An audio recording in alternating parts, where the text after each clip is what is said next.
कर्म का रास्ता बहुत अजीब होता है। इसे आप जितना समझते जाते हैं यह आपको उतना ही आश्चर्यचकित करता है।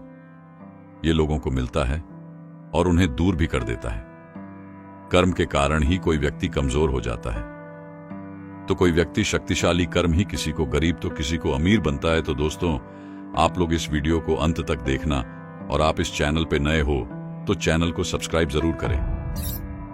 बहुत समय पहले एक छोटे से गांव में एक ब्राह्मण रघु अपने परिवार के साथ रहता था। रघु ईश्वर के भक्त थे और दिन रात पूजा पाठ में व्यस्त रहते थे। लेकिन पूजा पाठ के अलावा उनके पास कोई अन्य काम नहीं था, जिससे उनके घर की आर्थिक स्थिति बहुत खराब थी। उनकी पत्नी सुमन इस स्थिति से बहुत परेशान थी। वह बार बार रघु को कुछ और काम करने के लिए कहती थी, लेकिन रघु हमेशा अपने धर्म और कर्म में विश्वास करते हुए उसकी बातों को टाल देता था। सुमन के लगातार आग्रह करने पर रघु ने आखिरकार यह निर्णय लिया कि वह अपनी आर्थिक स्थिति को सुधारने के लिए किसी अन्य काम की तलाश में गांव से बाहर जाएगा। सुमन की चिंताओं और उसकी शिकायतों को गंभीरता से लेते हुए रघु ने यात्रा की तैयारी शुरू की। उसने अपनी पत्नी से कहा कि वह उसके लिए कुछ खाने पीने की चीजें तैयार कर दे, क्योंकि वह एक लंबी यात्रा पर निकलने वाला था। सुमन ने उसके लिए कुछ उबले हुए आलू और नमक एक पोटली में बांध कर दे दिया। उसने रघु के लिए एक मजबूत डंडा, एक रीढ़ और एक रस्सी भी तैयार कर दी, ताकि उसकी यात्रा आसान हो सके। जब सुबह का समय आया तो रघु ने अपने सामान और खाने पीने की चीजों को उठाया और सुमन से विदा लेकर यात्रा पर निकल पड़ा। लेकिन उसे यह पता नहीं था कि वह किस दिशा में जाएगा या कहां जाएगा। उसके मन में कोई स्पष्ट योजना नहीं थी, बस एक ही विचार था कि उसे कुछ और काम करना चाहिए, जिससे वह अपने परिवार की आर्थिक स्थिति को सुधार सके। बिना किसी निश्चित मंजिल के रघु ने एक ऐसे रास्ते पर चलना शुरू किया जो गांव से बाहर जंगल की ओर जाता था। यह रास्ता कठिन और उबड़-खाबड़ था और रघु को नहीं पता था कि इस रास्ते पर उसे क्या मिलेगा। वह बस एक उम्मीद के साथ चल रहा था कि कहीं न कहीं उसे अपने हालात सुधारने का कोई मौका मिल जाएगा। रघु ने जब जंगल में प्रवेश किया तो उसे एक अजीब सा एहसास हुआ। चारों ओर फैली घनी हरियाली, ऊंचे ऊंचे पेड़ और झाड़ियों के बीच छिपी हुई पगडंडी ने उसे आश्चर्यचकित कर दिया। यह जंगल कुछ अलग ही था, जैसे कि इसमें कोई रहस्य छिपा हो। रघु ने पहले कभी ऐसा जंगल नहीं देखा था। पेड़ों की शाखाओं से छनकर आती धूप और पत्तियों की सरसराहट उसे एक अद्भुत लेकिन रहस्यमय माहौल का अनुभव करा रही थी।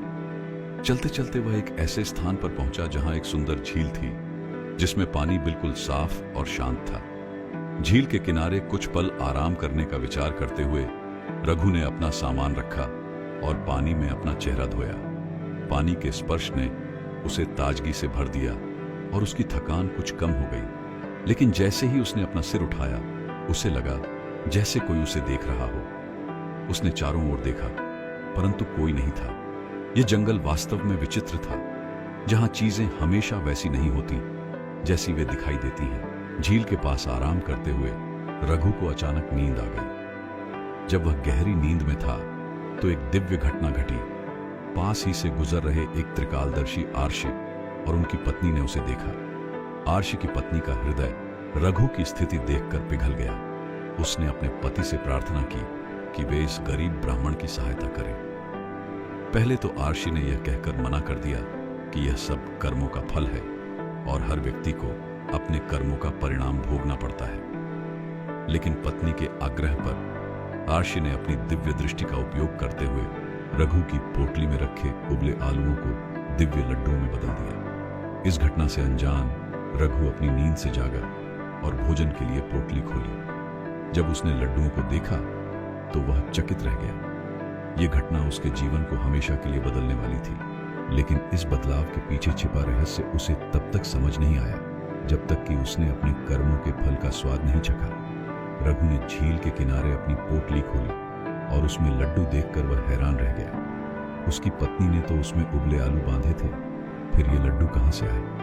हालांकि रघु को भूख बहुत लगी थी, इसलिए उसने ज्यादा सोचा नहीं और लड्डू खाने लगा। पहला लड्डू खाते ही उसकी भूख और बढ़ गई और उसने दूसरा लड्डू भी खा लिया। जैसे ही उसने दूसरे लड्डू को खत्म किया, पोटली में फिर से 2 नए लड्डू प्रकट हो गए। यह देखकर रघु के मन में अचरज हुआ। परंतु उसने इसे भगवान की कृपा समझकर और लड्डू खाने शुरू कर दिए। हर बार जब वह लड्डू खाता, पोटली में फिर से लड्डू आ जाते। इस अद्भुत घटना से वह बेहद प्रसन्न हुआ और जल्दी से अपने घर लौटने का निर्णय लिया ताकि इस चमत्कार को अपनी पत्नी को भी दिखा सके। जब रघु घर पहुंचा और अपनी पत्नी को पोटली में अदृश्य तरीके से प्रकट होने वाले लड्डुओं के बारे में बताया तो वह भी अवाक रह गई। पहले तो उसे विश्वास नहीं हुआ, लेकिन जब उसने खुद लड्डू खाकर देखा और पोटली में और लड्डू प्रकट होते देखा तो वह समझ गई कि यह कोई साधारण घटना नहीं है। रघु और उसकी पत्नी ने सोचा कि अब उनके गरीबी के दिन समाप्त हो गए हैं। वे इस अनोखे लड्डुओं को बेचकर खूब धन कमाएंगे और अपना जीवन सुखमय बना लेंगे। अगले ही दिन रघु ने अपने घर के बाहर रघु हलवाई के विशेष लड्डू का बोर्ड लगा दिया और लड्डू बेचने शुरू कर दिए। गांव के लोग भी इस चमत्कारी लड्डुओं के बारे में जानकर हैरान थे और जल्द ही रघु का नाम गांव भर में फैल गया। लेकिन जैसे जैसे रघु का नाम और धन बढ़ने लगा, उसके शत्रु भी बढ़ने लगे। गांव के कुछ लोग जो उसकी सफलता से जलते थे, उन्होंने राजा के दरबार में जाकर यह बात फैला दी कि रघु के पास कोई जादुई पोटली है जिसमें लड्डू कभी खत्म नहीं होते। राजा ने जब यह सुना तो उसने सोचा कि ऐसी अनमोल चीज एक साधारण ब्राह्मण के पास नहीं होनी चाहिए। राजा के आदेश पर सैनिकों ने रघु को दरबार में बुलाया और उससे पोटली की मांग की। रघु ने अपने जीवन की सबसे कठिन परीक्षा का सामना करते हुए अपने कर्मों के फल को स्वीकार किया और पोटली राजा को सौंप दी। लेकिन उसने यह नहीं सोचा था कि यह अदृश्य मदद जो उसे त्रिकालदर्शी अर्श से मिली थी, उसकी जिंदगी को इस तरह से उलट पुलट कर देगी। रघु ने जब राजा के दरबार में अपनी जादुई पोटली सौंप दी तो उसके मन में एक अजीब सा खालीपन आ गया। वह सोचने लगा कि उसके जीवन का सबसे महत्वपूर्ण स्रोत अब उससे छीन लिया गया है। लेकिन उसकी पत्नी ने उसे समझाया कि यह सिर्फ एक पोटली थी, असली ताकत उसके भीतर के विश्वास और मेहनत में है। इस बात ने रघु को प्रेरित किया और उसने ठान लिया कि वह बिना किसी जादू या चमत्कार के भी अपनी नई सफलता की शुरुआत करेगा। रघु ने अपने पुराने जीवन से सीखते हुए एक नई मिठाई बनाने का निर्णय लिया। उसने अपनी पत्नी के साथ मिलकर दिन रात मेहनत की और एक अनोखी मिठाई तैयार की जो पहले से भी ज्यादा स्वादिष्ट और लोकप्रिय हुई। अब गांव के लोग सिर्फ उसकी मिठाई नहीं बल्कि उसकी मेहनत और ईमानदारी की भी तारीफ करने लगे। जल्द ही रघु का नाम फिर से पूरे गांव में फैल गया, लेकिन इस बार उसकी सफलता उसके अपने हाथों की मेहनत का परिणाम थी। उसकी मिठाई की दुकान गांव की सबसे प्रसिद्ध दुकान बन गई और उसके पास अब दूर दूर से लोग मिठाई खरीदने आने लगे। राजा ने भी जब उसकी नई मिठाई का स्वाद चखा तो वह इतना प्रभावित हुआ कि उसने रघु को दरबार में बुलाकर उसकी प्रशंसा की और उसे दरबार का मुख्य हलवाई बना दिया। रघु की यह नई सफलता उसके विश्वास और दृढ़ संकल्प का परिणाम थी। उसने अपने कर्मों के बल पर एक बार फिर से साबित किया कि असली सफलता मेहनत और सच्चाई में है, न कि किसी जादुई पोटली में। रघु की बढ़ती सफलता और उसकी मिठाइयों की प्रसिद्धि ने गांव के कुछ लोगों के दिलों में ईर्ष्या और जलन पैदा कर दी। वे लोग जो कभी उसकी गरीबी का मजाक उड़ाते थे, अब उसकी सफलता देखकर अंदर ही अंदर जलने लगे। उन लोगों ने सोचा कि रघु ने इतनी जल्दी इतनी दौलत कैसे इकट्ठी कर ली। इस ईर्ष्या ने उन्हें रघु के खिलाफ साजिश रचने के लिए प्रेरित किया।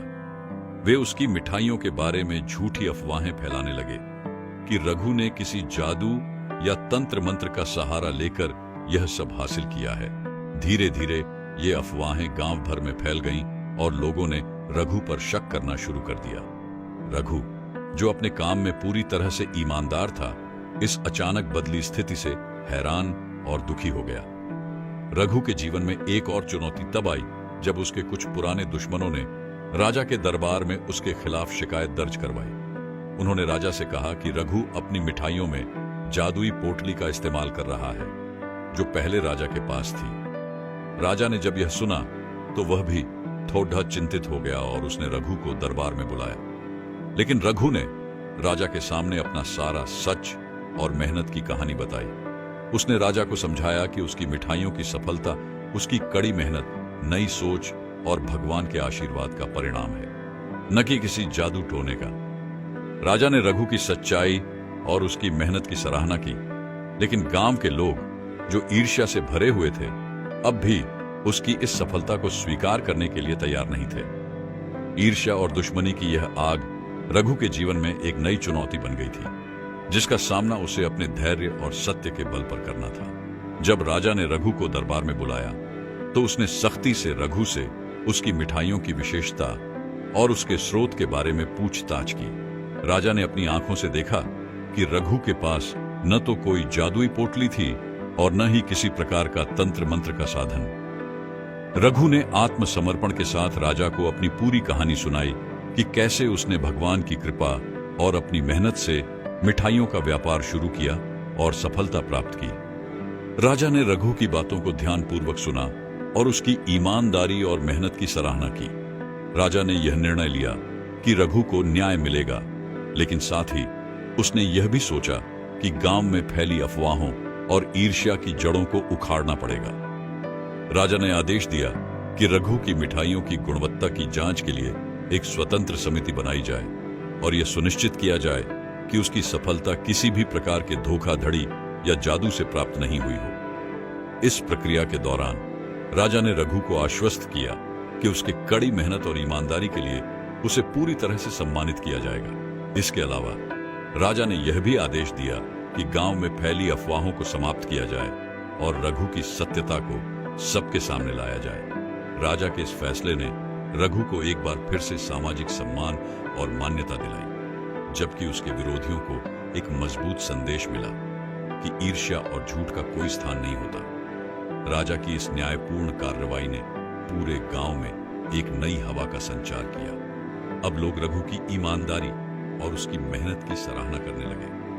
रघु के प्रति गांव वासियों का दृष्टिकोण पूरी तरह से बदल गया। जो लोग पहले उसकी सफलता को संदेह की नजर से देखते थे, अब वे उसकी मेहनत और ईमानदारी के उदाहरण बनने लगे। राजा के आदेश ने गांव में एक नई एकता और सामंजस्य को जन्म दिया, जिससे रघु को न केवल सामाजिक स्वीकृति मिली, बल्कि एक नया जीवन भी मिला। समानांतर में रघु ने अपने व्यापार को और बढ़ाने के लिए योजनाएं बनानी शुरू कर दी। उसने मिठाइयों के उत्पादन में नई तकनीकों और गुणवत्तापूर्ण सामग्री का उपयोग करना शुरू किया और जल्दी ही उसके उत्पादों की मांग बढ़ने लगी। राजा के न्याय और रघु की सच्चाई ने यह साबित कर दिया कि कर्म और ईमानदारी ही सबसे बड़ी शक्ति है। रघु का व्यापार अब एक नई ऊंचाई पर पहुंच चुका था और उसकी मिठाइयां न केवल गांव में बल्कि आसपास के क्षेत्रों में भी प्रसिद्ध हो गई। तो दोस्तों, इस तरीके से कर्मों का फल मिलता है और आपको अपनी मेहनत पर विश्वास रखना चाहिए। तो दोस्तों, आपको ये स्टोरी अच्छी लगी हो तो अपने दोस्तों को भी शेयर करें और चैनल को सब्सक्राइब करें। मिलते हैं अगली स्टोरी पे। Thank you.